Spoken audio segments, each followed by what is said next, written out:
बोले हर हर महादेव, हर हर महादेव, हर हर महादेव शंभू। बोले काशी विश्वनाथ भगवान की। पत्रकुंड महाकाल सूर्यकोटि समप्रभा निर्विघ्नं निर्विश सर्वकार्येषु सर्वदा गणपति गणेश भगवान की जय। अरे जो शिव नाम होठों पे चढ़ गयो रे, जो शिव नाम होठों पे चढ़ गयो रे, तो समझो ये जीवन संवर गयो रे, तो समझो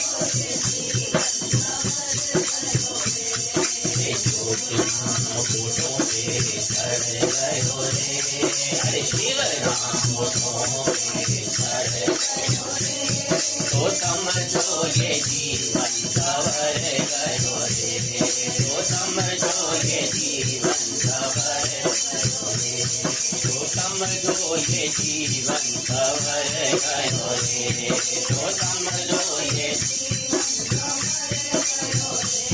तो मन में बसा ले तो शिव का शिवाला, मन में बसा ले तो शिव का शिवाला, तो साथ चलेगा के डमरू वाला, साथ चलेगा डमरू वाला, तो मन की भक्ति में रम गयो रे, जो मन की भक्ति में रम गयो रे, तो समझो ये जीवन संवर गयो रे, तो समझो ये जीवन संवर गयो रे, तो शिव नाम होठों पे चढ़ गयो रे, तो शिव नाम होठों पे चढ़ गयो रे, तो समझो ये जीवन संवर गयो रे, तो समझो ये जीवन संवर गयो रे, तो जग की ये माया बड़ी उलझाए, जग की ये माया बड़ी उलझाए, ओ जग की ये माया बड़ी उलझाए, जग की ये माया बड़ी उलझाए, ओ पाप कर्म भक्ति के आड़े आए, पाप कर्म भक्ति के आड़े आए, अरे जो शिव जी ने हाथ तेर धर दियो रे, जो शिव जी ने हाथ तेर धर दियो रे, तो समझो ये जीवन संवर गयो रे, तो समझो ये जीवन संवर गयो रे, अरे जो शिव नाम होठों पे चढ़ गयो रे, जो शिव नाम होठों पे चढ़ गयो रे, तो समझो ये जीवन संवर गयो रे, समझो ये जीवन संवर गयो रे, अरे बम बम भोले का नाम बड़ा ही प्यारा, बम बम भोले का नाम बड़ा ही प्यारा, अरे बम बम भोले का नाम बड़ा ही प्यारा, वो नाम ने लाखों को पार उतारा,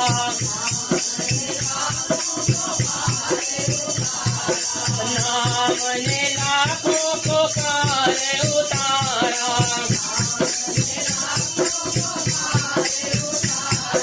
जो भोले ने हाथ तेरा पकड़ लियो रे, जो भोले ने हाथ तेरा पकड़ लियो रे, तो समझो ये जीवन संवर गयो रे, समझो ये जीवन संवर गयो रे, ओ जो शिव नाम होठों पे चढ़ गयो रे, जो शिव नाम होठों पे चढ़ गयो रे, तो समझो ये जीवन संवर गयो रे, समझो ये जीवन संवर गयो रे, तो समझो ये जीवन संवर गयो रे, तो समझो ये जीवन संवर गयो रे, तो समझो ये जीवन संवर गयो रे, तो समझो ये जीवन संवर गयो रे। काशी विश्वनाथ भगवान की जय।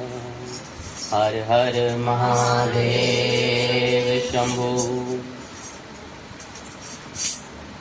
श्रावण मास पुराण कथा और महात्मा का जो ये अमृत वर्षा हो रही है, भगवान भोलेनाथ के पावन मुख से सनत कुमार जी को जो इस अमृत गंगा में स्नान कराया जा रहा है और जो सूत जी द्वारा हम सबको सुनाई जा रही है, आज उसका 15वां दिन, 15वां अध्याय। कल भोलेनाथ ने सनत कुमार जी को नागपंचमी के बारे में संपूर्ण विधान, व्रत, विधि, उसका महत्व और साथ ही साथ कथा में हम किन नागों की पूजा करते हैं, क्यों करते हैं, वो सबका वर्णन किया। आज उसके बाद सनत कुमार जी बोलते हैं कि हे देवादिदेव, हे भोले शंकर, मैंने नागों का ये आश्चर्यजनक पंचमी व्रत तो सुन लिया है, परंतु फिर भी इस अमृत व्रत कथा को सुनते सुनते तृप्ति नहीं हो पा रही, क्योंकि ये मुझे इतना आनंद प्रदान कर रही है और मैं जगत कल्याण के लिए। अब आप बताएं कि षष्ठी तिथि को भी कोई व्रत होता है तो कौन सा होता है, उसकी विधि क्या है, क्या विधान है, उसे कैसे करना चाहिए। देवादिदेव भोलेनाथ कहते हैं, वही बात, अगर श्रोता उत्तम होता है तो वक्ता अपने आप सब कुछ प्रदान करता है।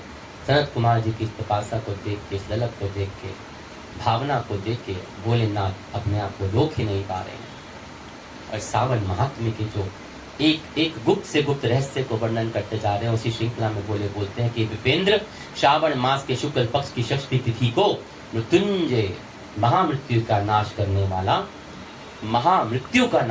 वाला सुपोधन नामक शुभ व्रत को करना चाहिए। शिवालय में अथवा घर में ही व्रतन पूर्वक शिव का पूजन करके सुपोधन का नैवेद्य उन्हें विधि पूर्वक अर्पण करना चाहिए और इस व्रत के साधन में आम्र का लवण मिलाकर शाक और अनेक प्रकार के नैवेद्य अर्पित करने चाहिए। साथ ही ब्राह्मण को वायान प्रदान करें और जो इस विधि से व्रत करता है उन्हें अनंत पुण्य मिलता है। हर हर महादेव। कहते हैं इस प्रकरण में लोग एक प्राचीन कथा को सुनाते हैं। सनत कुमार जी कथा इस प्रकार है, आप भी ध्यान पूर्वक सुनिए कि प्राचीन समय में रोहित नाम का एक राजा होता था। काफी समय से बीत जाने के बाद भी उसे पुत्र रत्न की प्राप्ति नहीं हुई थी और तब पुत्र की अभिलाषा में उस राजा ने अत्यंत कठोर तप करा और ब्रह्मा जी ने प्रसन्न होकर राजा से कहा कि राजन, तेरे प्रारब्ध में पुत्र नहीं है। तब भी पुत्र की लालसा से वह राजा अपनी तपस्या में जरा भी विचलित नहीं हुआ और तपस्या करता ही रहा। इसके बाद राजा तपस्या करते करते संकटग्रस्त हो गए। तब ब्रह्मा जी पुनः प्रकट हुए, कहने लगे, मैंने आपको पुत्र का वर तो दे दिया है, लेकिन आपका यह पुत्र अल्प आयु होगा। तब राजा तथा उसकी पत्नी ने विचार किया कि इससे रानी का पांचपन तो कम से कम दूर हो जाएगा। पुत्र ना होने से एटलीस्ट पुत्र होना तो अच्छा है। संतानहीनता का एक कलंक तो नहीं लगेगा, निंदा तो नहीं होगी कि वो बांझ है। कुछ समय बीत जाने के बाद ब्रह्मा जी के वरदान से उन्हें पुत्र की प्राप्ति हुई। राजा ने विधि पूर्वक उसका जाप कर्म आदि संस्कार किए और दक्षिणा नाम वाली उस रानी व राजा ने अपने पुत्र का नाम शिव दत्त रखा। बोले शंकर भगवान की जय। उचित समय आने पर भयभीत चित्त वाले राजा ने पुत्र का यज्ञोपवीत संस्कार किया। देखिए, जिस माता पिता को पता हो, खासकर पिता को पता हो कि मेरा पुत्र तो अल्प आयु है, तो एक मन में तो डर बना ही हुआ था, राजा के मन में डर बना हुआ था। किंतु राजा ने उसकी मृत्यु के भय से उसका विवाह नहीं कराया। भाई ये तो पता नहीं क्या होगी आगे वाले की जिंदगी दिखा। 16वां साल में उनका पुत्र शिवदत्त मृत्यु को प्राप्त हो गया तथा ब्रह्मचारी की मृत्यु का स्मरण करते हुए राजा को बहुत चिंता होने लगी कि जिन लोगों के कुल में कोई ब्रह्मचारी मर जाए, जिन लोगों के कुल में कोई ब्रह्मचारी मर जाए तो वो कुल खत्म हो जाता है। तब वह ब्रह्मचारी की दुर्गति में हो जाता है। यहाँ साधु सन्यासियों की बात नहीं, उनका देखा जाए तो अपने उन्हें हुआ, लेकिन यहाँ पे अगर आपके कुल में कोई ऐसा हो जाए, कोई ऐसा कुल में हो जिसने शादी ना करी हो कभी, अगर उसकी मृत्यु हो जाए तो पूरे कुल का विनाश मानते हैं। शास्त्र ऐसे ही कहते हैं, धीरे धीरे कुल का नाश होना शुरू हो जाता है। बोले शंकर भगवान। और वह ब्रह्मचारी भी दुर्गति में पड़ जाता है, मरने के बाद उसकी दुर्गति हो, ऐसा कहा जाता है। सनत कुमार जी कहते हैं, देवादिदेव हे जगन्नाथ, इसके दोष का क्या उपाय है? इसका दोष निवारण कैसे हो सकता है? हो भी सकता है, नहीं हो सकता, और यदि उपाय है तो कृपा बताएं कि किससे इस दोष की शांति हो सकती है। भोलेनाथ तो भय भोलेनाथ ही है। सनत कुमार जी के आग्रह करने पर ईश्वर बोलते हैं, देवादिदेव शंकर, यदि कोई जातक अथवा ब्रह्मचारी स्नातक या ब्रह्मचारी न जाए तो अर्क विधि से उसका विवाह कर देना चाहिए। इसके बाद उन दोनों ब्रह्मचारी तथा आंख को परस्पर संयुक्त कर देना चाहिए। इसे अर्क विधि का विवाह कहते हैं, इसे अर्क विवाह कहते हैं।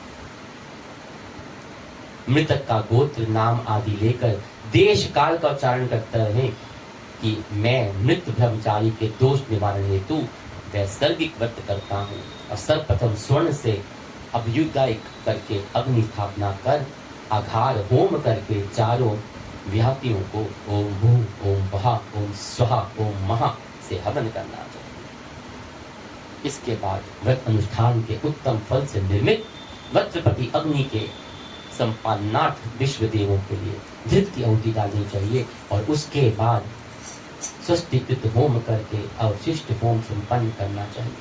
पुनः देश काल का उच्चारण करते हुए इस प्रकार बोलना चाहिए कि मैं अर्घ भाव करूंगा। बोले शंकर भगवान की। इसके बाद स्वर्ण के अभ्युदय कृत्य करके अर्क शाखा तथा मृत की देह को तेल तथा हल्दी से लिप्त करके पीले सूत में विष्टित करें, और पीले रंग के 2 वस्त्रों से उन्हें ढक देना चाहिए। इसके बाद अग्नि स्थापन करें, विवाह की विधि में प्रयुक्त योजक नामक अग्नि का आघार होम करें और अग्नि के लिए आज्य होम करें।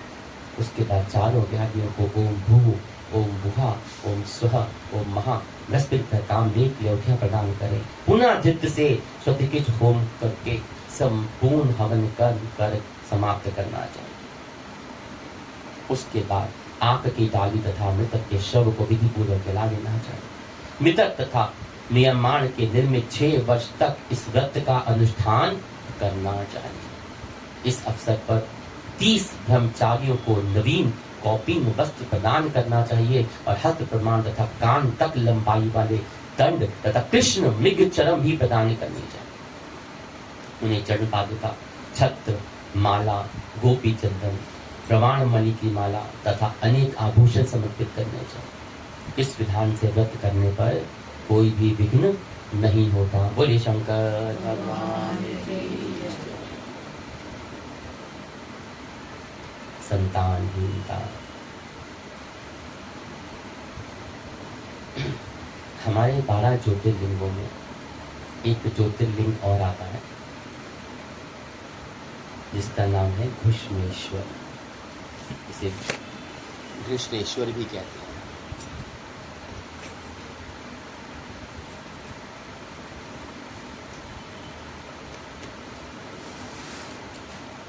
औरंगाबाद के पास स्थित है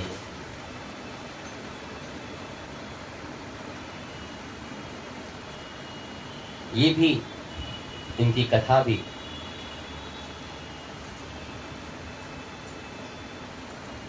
वो चाहे ब्रह्मा कहो चाहे विष्णु कहो या कहो महादेवा, चाहे ब्रह्मा कहो चाहे विष्णु कहो चाहे कहो महादेवा, चाहे ब्रह्मा कहो चाहे विष्णु कहो चाहे कहो महादेवा, चाहे कहो महादेवा, चाहे कहो महादेवा, चाहे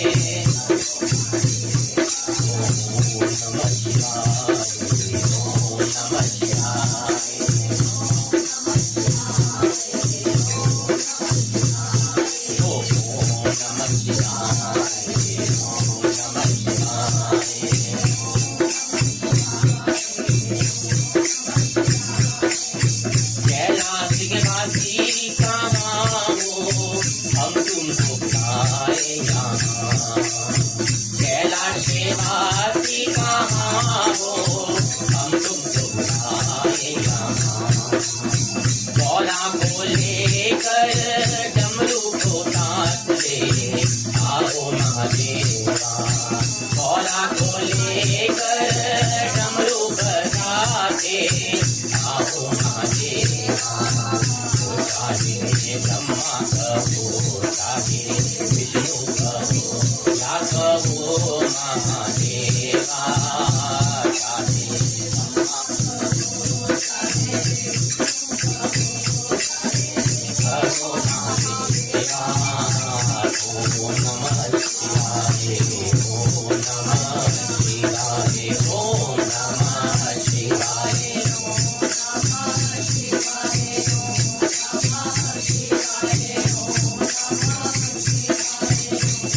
बैकुंठ के वासी कहाँ हो, हम भूलाए यहाँ। बैकुंठ के वासी कहाँ हो, तुमको भूलाए यहाँ। लक्ष्मी को लेके नाथ, सबर को लेके नाथ आओ महादेवा। लक्ष्मी को लेके नाथ, सबर को लेके नाथ आओ महादेवा।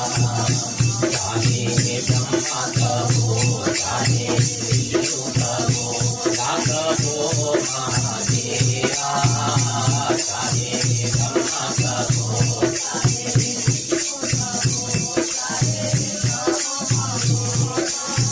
अयोध्या के वासी कहाँ हो, तुमको बुलाए यहाँ।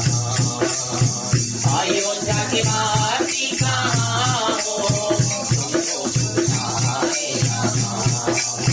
सीता को साथ ले धनुष को हाथ ले आओ मेरे देवा। सीता को साथ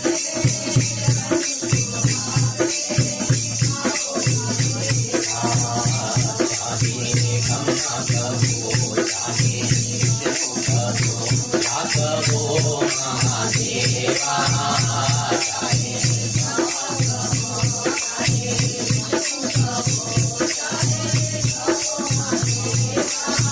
मथुरा के वासी कहाँ हो, तुमको बुलाए यहाँ। मथुरा के वासी कहाँ हो, तुमको बुलाए यहाँ। राधा को साथ ले मुरली को हाथ ले आओ मेरे देवा। राधा को साथ ले मुरली को हाथ ले आओ मेरे देवा। चाहे ब्रह्मा कहो चाहे विष्णु कहो या कहो महादेवा। चाहे ब्रह्मा कहो चाहे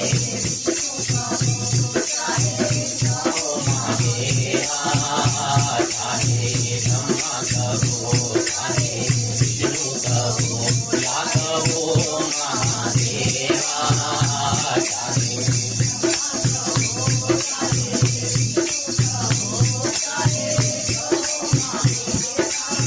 स्वर्गों के वासी कहाँ हो, तुम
शिवाय, ओम नमः शिवाय, ओम नमः शिवाय, ओम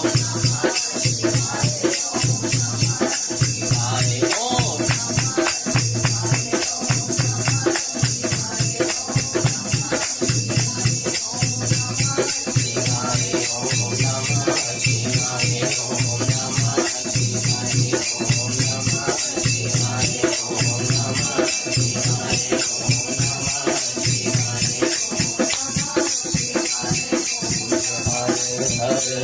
महादेव। कृष्णेश्वर महादेव, जो कथा हमारे शास्त्रों में, शिव पुराण में और ग्रंथों में मिलती है। देवगिरी पर्वत के निकट सुधर्मा नाम का एक अत्यंत तेजस्वी तपोनिष्ठ ब्राह्मण रहता था। उसकी पत्नी का नाम सुदेहा था और दोनों में आपस में बहुत ही अटूट प्रेम था। किसी प्रकार का कोई कष्ट उन्हें था ही नहीं, लेकिन एक बात थी जो उन्हें बहुत तकलीफ देती थी कि उनके कोई संतान नहीं। बड़े बड़े ज्योतियों को उन्होंने दिखाया,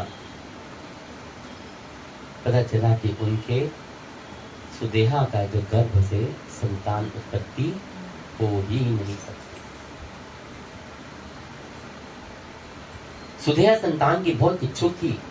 उसने क्या किया, अब जब संतान हो नहीं सकती, पता चलेगा तो कुछ थे तो परेशान थे। इसके बाद सुदेहा ने अपनी जो सुधर्मा थी, अपनी छोटी बहन से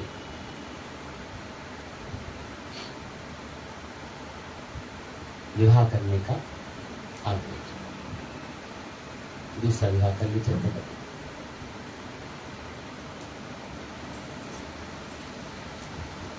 अब पति की इच्छा थी तो कुछ ना कुछ तो पत्नी को ही रास्ता, पहले यही करते थे लोग, संतान पति की सौदा भी कर लेते।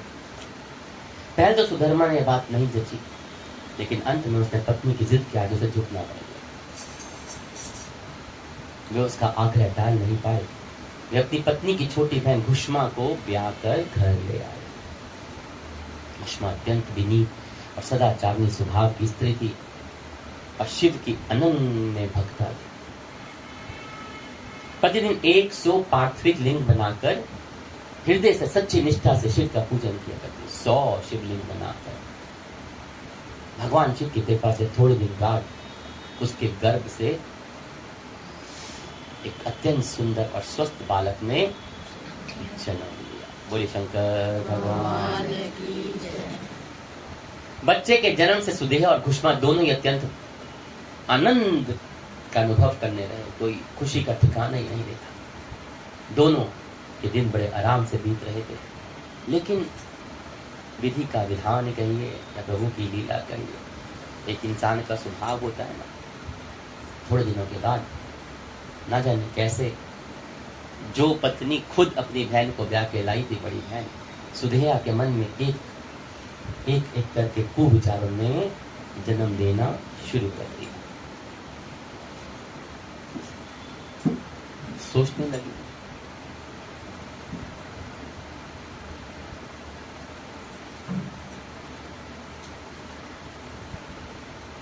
इस घर में मेरा कुछ नहीं बचा। मैं बच्चे को जन्म नहीं दिया, बच्चा तो इसने पैदा कर दिया। जब बच्चा संतान इसकी होगी, पति भी इसको बड़ा प्यार करेगा। घर में मेरा कुछ बचा ही नहीं, सब कुछ इसका हो गया, सब कुछ घुष्मा का हो गया, सब कुछ घुष्मा। अब तक सुदेहा के मन में कुविचार रूपी अंकुर ने धीरे धीरे करके जो बीज पैदा हुआ था एक से, उसने एक विशाल वृक्ष का रूप ले लिया। उसके बाद मेरे पति पर भी इसने अधिकार जमा लिया, संतान भी उसकी हो गई। वो बड़ा प्यार करते हैं, मैं किसी काम की नहीं रही, मैं तो नौकरानी जैसी हो गई। अब सोच तो कुछ भी हो सकती है, अब सोचों पे तो बेग लगाम घोड़ा है। और फिर स्त्री की सोच ब्रह्मा के पार नहीं पा सकते बेचारे।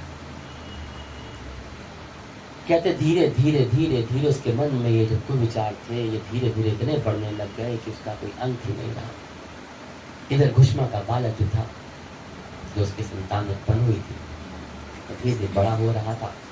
अब वह जवानी की चौखट पे पैर रख चुका था, उसका विवाह भी हो गया।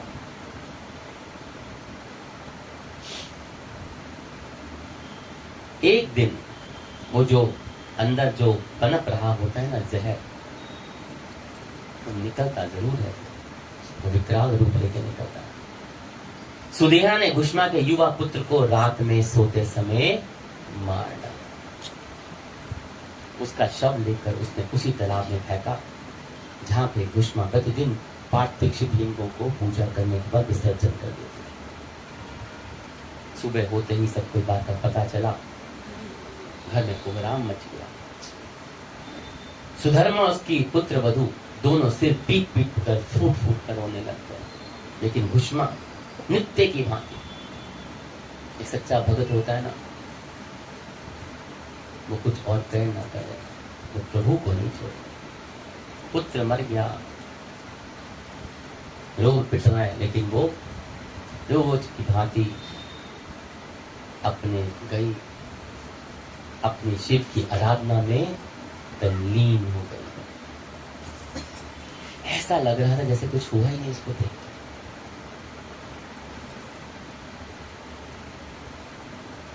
उसने अपने उस तरह 100 पार्थिव लिंग बनाए, उनका पूजा अर्चना से करती थी करी, और उनको विसर्जन करके तालाब में विसर्जन करा। और जैसे ही उनको विसर्जन करने तालाब को जाने लगे, छोड़ने लगे। जब वो तालाब से लौटने लगी तो उसी समय उसका प्यारा लाल जो था, उसका पुत्र था, तालाब के से भीतर निकलता हुआ आता हुआ दिखाई दिया। बोले शंकर भगवान की। सदा की भांति इसने आकर अपनी माता के चरण छुए, उनके माथा को साष्टांग प्रणाम किया, जैसे कहीं आसपास से घूम कर आ रहा था, ऐसे लग रहा था। ऐसा जैसे घूम के तालाब में स्नान करके आ रहा। सब इसी समय भगवान शिव वहां प्रकट हो गए और दर्शन दिए घुष्मा को और बोला कि वर मांगो। भगवान शिव उसकी बहन सुदेहा के इस बड़े घृणित कर्म से, जो कुकर्म था, करतूत थी, उससे बहुत अत्यंत क्रुद्ध हो उठे और उन्होंने बोला कि अपने त्रिशूल से उसका गला काट दूंगा। दिखाई दे रहा था कि उनकी आंखों में क्रोध, उसके प्रति अपने त्रिशूल से स्त्री का गला काट दिया। और घुष्मा ने हाथ जोड़कर, भगवान का जो स्त्री भक्त होगा उसकी एक ही पहचान है, उसने हाथ जोड़कर भगवान शिव से कहा, प्रभु यदि आप मुझे प्रसन्न है, मेरे पे प्रसन्न है, मेरी भक्ति से प्रसन्न है, तो मेरी उस अभागिन बहन को क्षमा करो। जो प्रभु को अपने अंतरात्मा से, मैं ना मन बोलता, ना दिल बोलता, ना आत्मा बोलता, अंतर आत्मा से जो प्रभु को अटूट विश्वास रखते हैं, वो अपने परम शत्रु को भी क्षमा कर दे। वही एक भक्त की पहचान है, वही एक सात्विक व्यक्ति की पहचान है, क्योंकि वो जानते हैं कि उसका कर्म उसके साथ है। लेकिन अगर वही भाव आप में आ गया तो क्या करें। एक कुकुर ने आपको काटा, आपने कुकुर को काट के रुक नहीं पड़ा करें।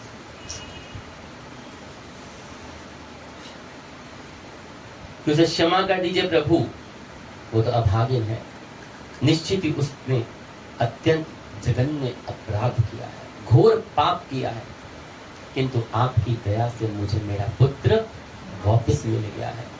अब उसे क्षमा कर दो प्रभु, उसे क्षमा कर दो। ऐसे बार बार वो बोले शंकर को हाथ जोड़कर विनती करने लगे। वरदान नहीं मांगा, क्या मांगा? तो अपनी बहन के लिए क्षमा। मेरी एक और प्रार्थना है प्रभु।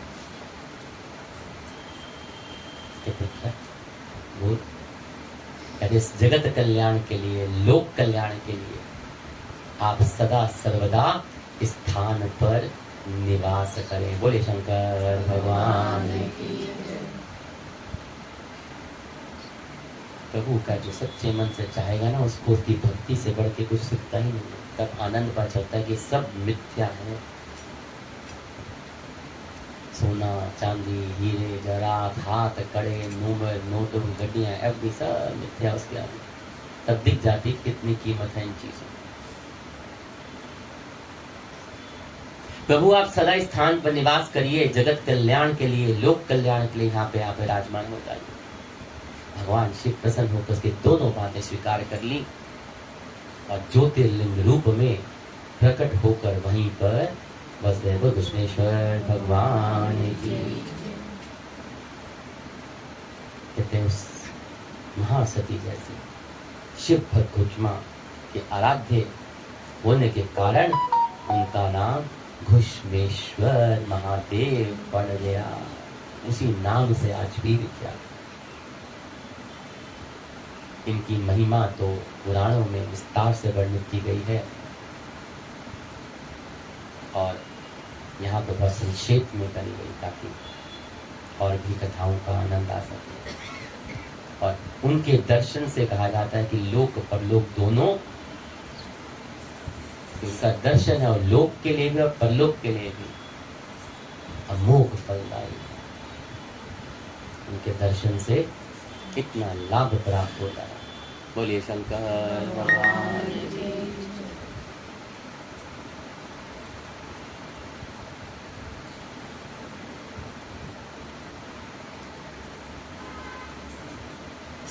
सावन में हम विविध प्रकार के व्रत, अनुष्ठान, विधियां, नियम, इन बारों में विचार कर रहे हैं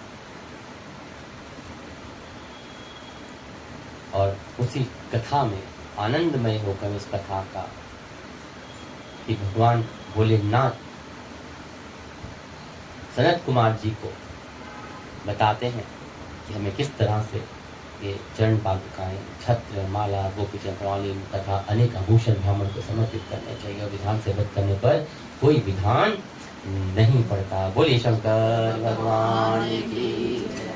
आओ महिमा गाएं भोलेनाथ की, आओ महिमा गाएं, अरे आओ महिमा गाएं भोलेनाथ की,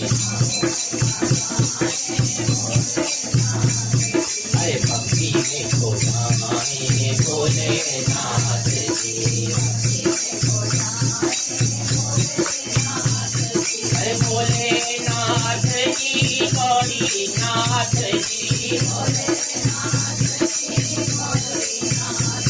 अरे आओ महिमा गाएं भोलेनाथ की, अरे ऊपर तेज है अंग भभूति कल धोती नाना, ऊपर तेज है अंग भभूति कल धोती नाना, अरे माथे गंगा जटा में गंगा शिव का रूप निराला, वो अंतर्यामी सबका स्वामी भक्तों का रखवाला,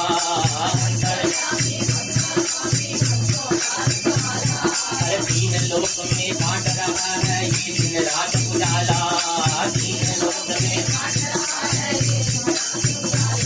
ओ आओ महिमा गाएं भोलेनाथ की, अरे भक्ति में खो जाएं भोलेनाथ की, अरे आओ महिमा गाएं भोलेनाथ की,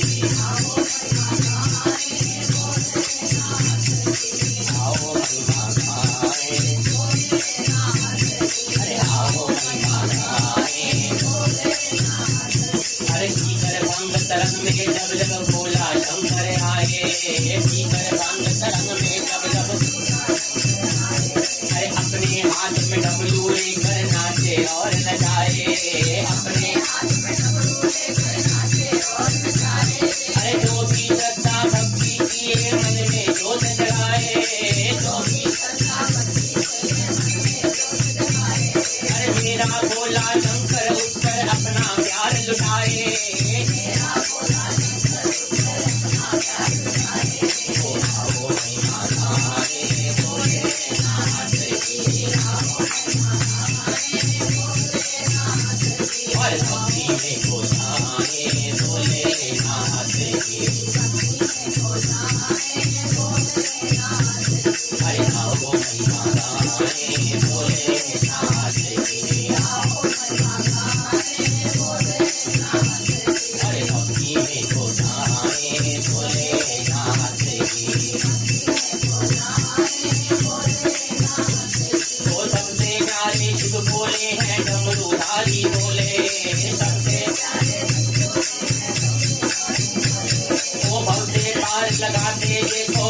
राधे बोले भक्ते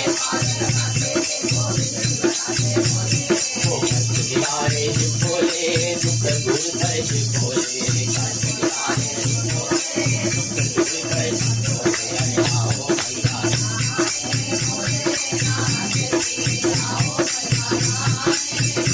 हर भक्ति में खो जाए भोलेनाथ जी